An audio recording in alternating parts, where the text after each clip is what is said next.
近排咧就有人問我呢嚿係咩嚟，咁我咪話咯，呢嚿係 Blackmagic 同 Apple 合作出嘅 eGPU 啊嘛。咁佢又問啦，即係咩嚟㗎？有咩用啊？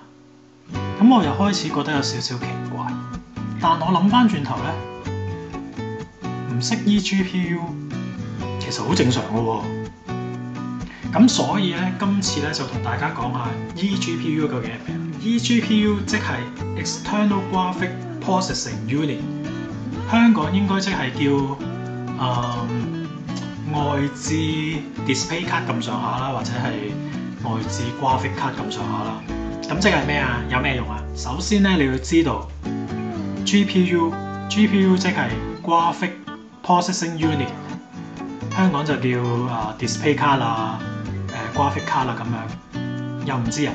咁你部腦個 mon 俾到嘢你睇，其實係有啲嘢去做運算，咁先可以俾到嘢你睇嘅，就唔係就咁一插線就有嘢睇喎。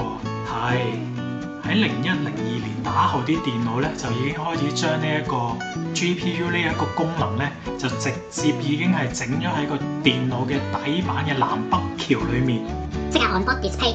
咁慢慢啲人咧就唔再去買 display card 啦。咁啲廠咧又不停咁樣去吹自己啲 onboard display 有幾勁啊、幾快啊，但係咁樣咧就會令到你嘅南北橋咧個運算咧非常之大。總之係成日令到你部電腦輕機啦。好啦，我講翻簡單啲啦，因為呢幾年咧 4K 咧就非常之流行啦、大熱啦，咁其實咧已經去到 8K 嘅，咁令到打機啊、拍片啊，咁喺個效能嘅需求上面咧就大幅咁樣去提升，因為咁樣咧 GPU 咧又開始重新大熱翻啦。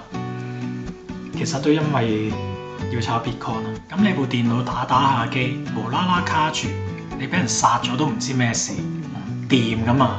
你整條半個鐘頭嘅 4K 片 process 都用咗2個鐘頭，都未仲可以 edit 得，唔掂噶嘛，唔係路噶嘛。因為咁咧，高效能嘅 display card 咧又搶手翻啦，即刻時你砌 PC 咧就可以話換咗張 display card 啫，咁你 laptop Mac 冇得換噶嘛？仲有喎，你睇下而家嗰啲咁嘅 display card 勁嗰啲啊，把風扇啊咁鬼大把，咁啊點樣將佢整落部 laptop 度咧？因為咁咧，呢個 eGPU 咧就係咁樣誕生啦。但係咪開心住啊 ？eGPU 咧現時咧只係可以行到呢一個 Thunderbolt 3呢一啲系統咧先可以用到嘅啫。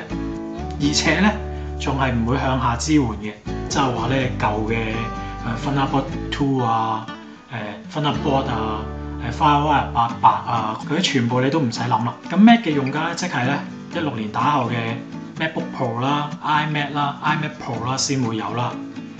PC Laptop 咧都要去到16-17年，差唔多係最高嘅 model 咧先會有呢一個 Thunderbolt 3嘅。當然啦，其實 eGPU 咧就唔係淨係得 Blackmagic 去做嘅，仲有好多廠咧都有做嘅。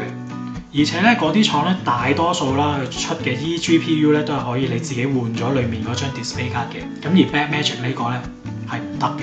今集就吹住咁多先，下次再同大家講過，拜拜。